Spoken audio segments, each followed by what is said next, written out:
Studio Mumbai.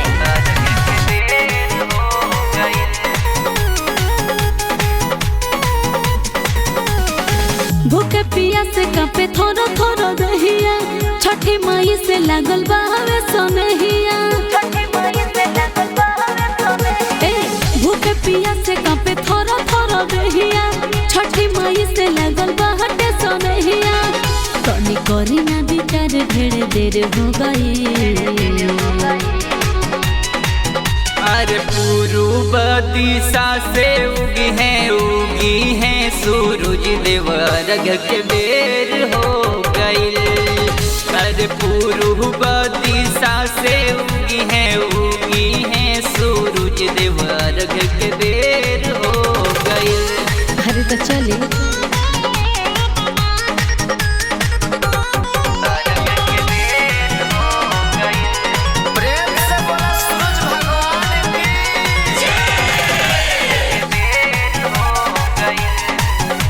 गरिमा recording studio Mumbai.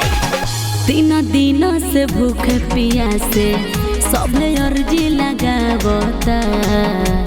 काहे कठोर बनल बानी बाबा, रौरा दयो नयावता।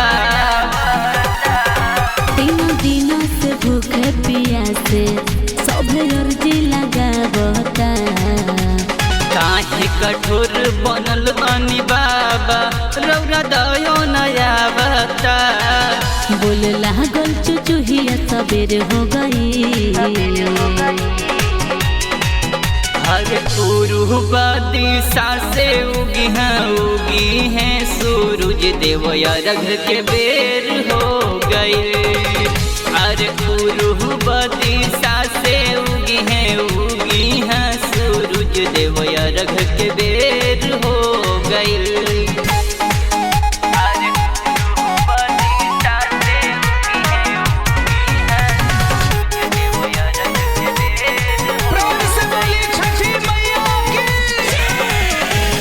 रउआ नाथो के नाथ कहानी कुछ करी भलैया जी।